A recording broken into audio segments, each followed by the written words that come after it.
हम और आप दिगंबर जैनाचार्य विरचित जैन व्याकरण कातंत्र रूपमाला का अध्ययन कर रहे हैं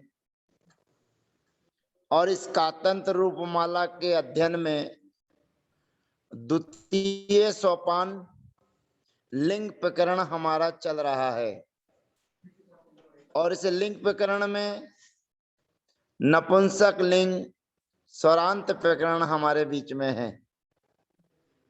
शब्द रेकारांत में कर्तरी शब्द हमारे बीच में है।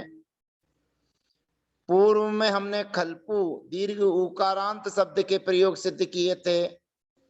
आज हमारे बीच में है कर्तरी शब्द।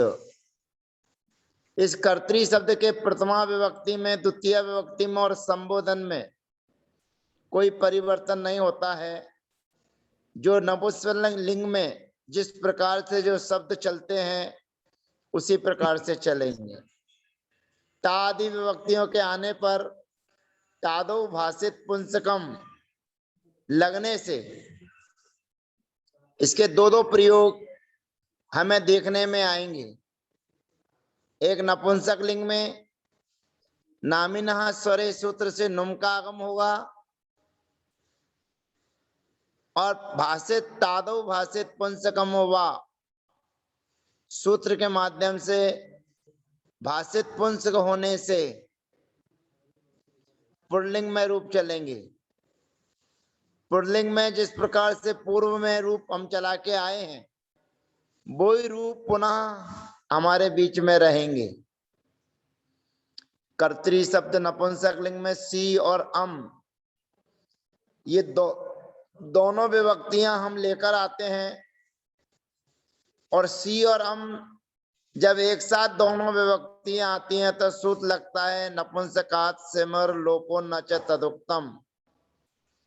नपुंसक लिंग में सी और अम विभक्ति का लोप हो जाता है परंतु न तदुक्तम मुंह का आगम नहीं होता है और मुंह का आगम नहीं होने पर शी और अम का लोप हो जाने पर प्रथम रूप हमारा सिद्ध हो जाता है कर्तरी।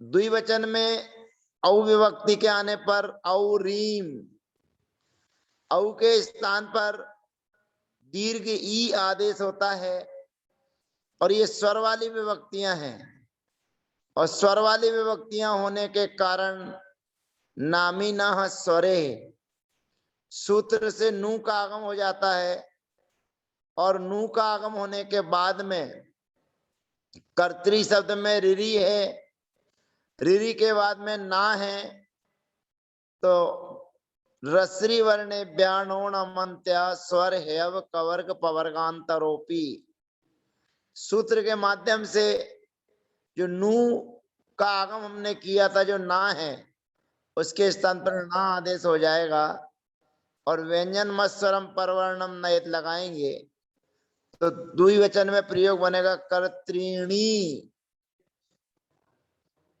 अब बहुवचन में जस और सस विभक्ति हमारे बीच में आती है।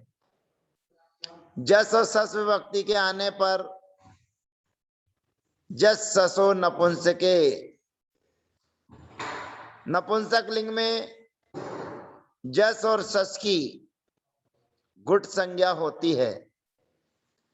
गुट संज्ञा होने के बाद जस ससो सी, नपुंसक लिंग में जस और सस के स्थान पर सी आदेश होता है। सी में से ई बचता है जिसकी घुट संज्ञा हम कर चुके हैं। अब यहां पर सामने घुट है, पूर्व में ह्रस्व है, स्वर है। सूत्र हमारे बीच में दो प्राप्त हैं। एक तो नामिनः स्वरे सूत्र से नू के आगम की प्राप्ति है। द्वितीय सूत्र है धुट स्वरात घुटी नू, उससे भी नू के आगम की प्राप्ति है। अब दो सूत्र एक साथ प्राप्त होने पर सामान्य विशेष और विशेषो विधि बलवान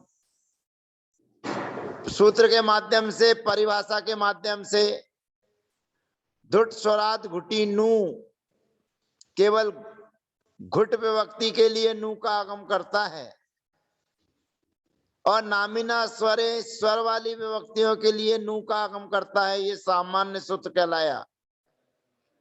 तो विशेष सूत्र धुट स्वरात घुटी नु से नु का आगम होगा, और नु का आगम होने के बाद में घुटी चा संबुद्धौ, क्योंकि सामने जो सी है, सी में से ही बचा है, वो घुट है। घुट विभक्ति के होने पर घुटी चा संबुद्धौ सूत्र से दीर्घ आदेश हो जाएगा, और दीर्घ आदेश होने के बाद में रसरी वर्णे नोण मंत्या स्वर हेव कवर्ग पवर्गांतरोपी, और व्यंजन में स्वरम परवर्णम नयत लगाएंगे तो बन जाएगा कर्त्रीणी।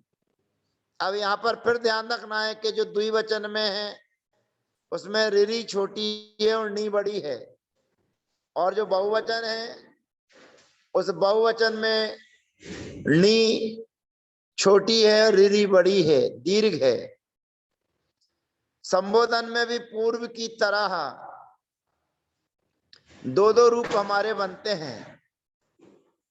दो दो रूप बनने का मतलब यह है कि एक तो सी और अम का लोप हो जाता है, और सी और अम का लोप होने पर एक कर्त्री बनेगा,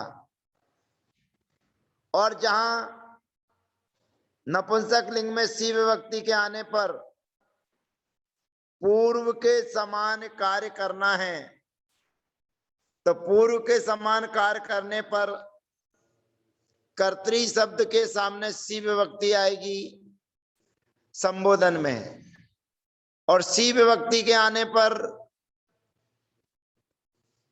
घुटी चा आसौ सी लोपस्य धातो स्त्री शब्दस्य आर, इन तीन सूत्रों की एक साथ प्राप्ति होने पर आ चा ना संबुद्धौ सूत्र कहता है कि संबुद्धि के होने पर जो आसौ सीलोपस्य घुटी च धातो स्त्री शब्दस्यार, इन तीन सूत्रों की जो प्राप्ति आपको है उनमें से दो सूत्रों का निषेध करता है, दो सूत्र काम नहीं करेंगे।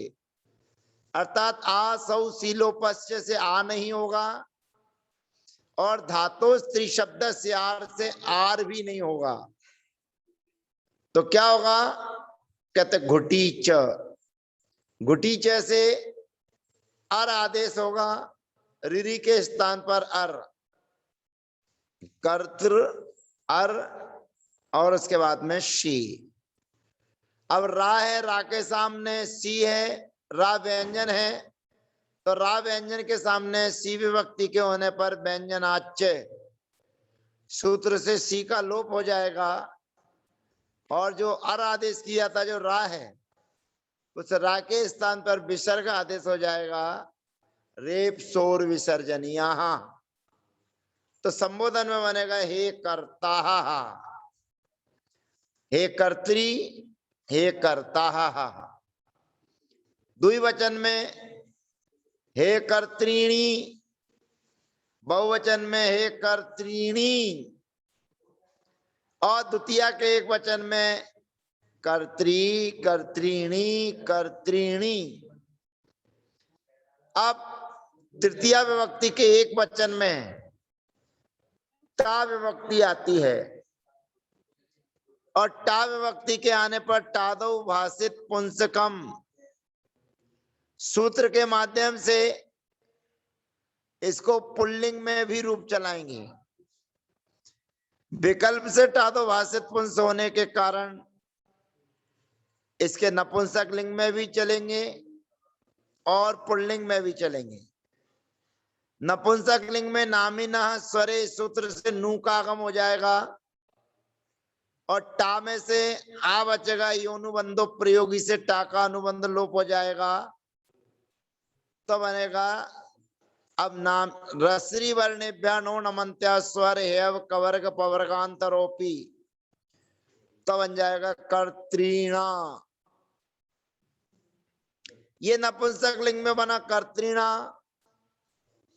अगर हम इसको पुल्लिंग में चलाएंगे तो पुल्लिंग में चलाने के लिए टादौ भाषित पुंसकम जब सूत्र हमारे बीच में लग जाएगा तो कर्तृधन टा, यहां पर सूत्र लगेगा र में वर्णा। रिरी के स्थान पर रा आदेश होता है स्वर के होने पर, तो यहां पर रिरी के सामने जो टा का आ है उसके निमित्त से रा आदेश हो जाएगा पर व्यंजन मदह, परिभाषा के माध्यम से कर्त्रा। भ्याम विभक्ति में कर्तृभ्याम, विस विभक्ति में कर्तृभी, रेप शोर विसर्जनीय। चतुर्थी के एक वचन में पुनः टादौ भाषित पुंस हमारे बीच में रहेगा और टादौ भाषित पुंस के रहने पर सर्वप्रथम नामिनः स्वरे, नामिना स्वरे से नपुंसक लिंग की विवक्षा में नू का आगम होगा और गे में से ए बचेगा योनुबंधो प्रयोगी से, और रसरी वर्णेभ्य नोणमन्त्या स्वर हेव कवर्ग पवर्गांतरोपी, तो बनेगा कर्तृणे।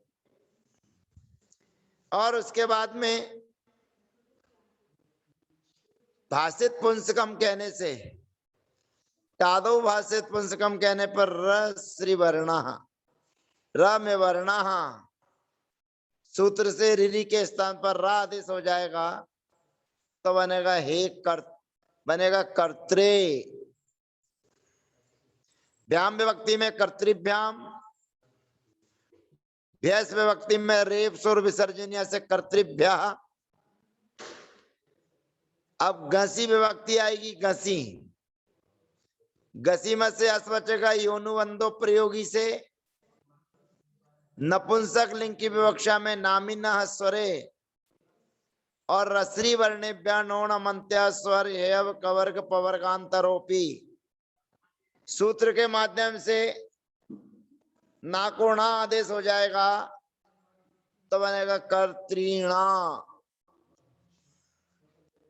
टादौ भाषित पुंसकम में पुंबत काम करेंगे तो गसीम का जो आ है, गसी गसो रुमाह, गसी गसो रुमाह रिदंत जो अंग है, ऐसे रिदंत को रिरी के स्थान पर और घसी घस के आ के स्थान पर ऊ आदेश हो जाएगा। घसी घस का आ और रिरी इन दोनों के स्थान पर ऊ आदेश हो जाएगा और रेप शोर विसर्जनीय लगाएंगे, व्यंजन मत्सरम परवर्णम नयत लगाएंगे तो शब्द बन जाएगा कर्तुहु। फिर व्याम विभक्ति में कर्तृभ्याम, भ्यस विभक्ति में कर्तृभ्या, गस विभक्ति में पुनः नपुंसक लिंग में नामिना स्वरे से नू का आगम, गसम से अस बचेगा, रसरी वर्णेभ्य नोणमन्त्या स्वर हेव कवर्ग पवर्गांतरोपी, सूत्र से ना के स्थान पर ना आदेश हो जाएगा तो बनेगा कर्तृणा। पुल्लिंग में जो घसी में काम किया था वही यहां पर करना है गस में भी, कि गस के आ के स्थान पर और रिरी इन दोनों के स्थान पर ऊ आदेश हो जाएगा, शब्द बनेगा कर्तुहु। ओस विभक्ति के आने पर नपुंसक लिंग में नू का आगम होगा और ना के स्थान पर रसरी वर्णेभ्य नोणमन्त्या स्वर हेव कवर्ग पवर्गांतरोपी, तो कर्तृणो। टादौ भाषित पुंसकम में पुल्लिंग में चलाएंगे तो र में वर्णा सूत्र लगेगा और रिरी के स्थान पर रा आदेश हो जाएगा पर व्यंजन मदाह, व्यंजन मत्सरम परवर्णम नयेत और रेप शोर विसर्जनीय तो कर्त्रो। आम विभक्ति के आने पर हिरस्व है और ह्रस्व होने के कारण नामिना स्वरे नपुंसक लिंग के कारण आमी च नु से नु का आगम होता है ह्रस्व के कारण। सामान्य विशेष और विशेषो विधि बलवान से आमी च नु से नु का आगम होगा और आमी च नु से नु का आगम होने पर दीर्घ मामी सनौ, दीर्घ मामी सनौ से दीर्घ होकर रस्री वर्णेभ्य नोणमंत्य स्वर हेव कवर्ग पवर्गांतरोपी सूत्र से रिरी के ना के स्थान पर ना आदेश हो जाएगा तो कर्तृणाम। गी विभक्ति के आने पर योनुबंधो प्रयोगी नामिना स्वरे सूत्र से नु का आगम रस्री वर्णेभ्य नोणमंत्या स्वर हेव कवर्ग पवर्गांतरोपी कर्तृणी। और टादो भाषित पुंसकम लगाएंगे तो अर्गौ सूत्र कहता है रिरी के स्थान पर अर आदेश होता है गी विभक्ति के होने पर, और अर आदेश होने पर व्यंजन मत्सरम परवर्णम नयत लगाएंगे तो बनेगा कर्तरी। ओस विभक्ति के आने पर पूर्ववत कर्तृणो टादो भाषित पुंसकम में कर्त्रो हो, और शुभ विभक्ति के आने पर योनुबंधो प्रयोगी से पाकानुबंध लोप और नामी कर परा प्रत्यय विकारा गमस्ता सी समनु विसर्जनीय शांतरोपी सूत्र से दंत सकार के स्थान पर मूर्धन्य सकार आदेश हो जाएगा तो बनेगा कर्तृसु। इस प्रकार से कर्तृ शब्द के रूप हमने नपुंसक लिंग में जाने, और कर्तृ शब्द टादो भाषित से द्विवचन तृतीय आदि के स्वर वाली विभक्तियों में दो दो रूप हमने बनाए। अब हमारे बीच में बहुक्रोष्टृ शब्द है, बहुक्रोष्टी, और इस शब्द के बनाने में पूर्व में हमारे बीच में सूत्र आ चुका था क्रोष्टुरित उत संबुद्धौ। जो सूत्र हमारे बीच में आया था उस सूत्र का प्रयोग यहां पर करेंगे और पूरे नपुंसक लिंग में क्रोष्टी शब्द के स्थान पर उ आदेश कर देंगे उकार,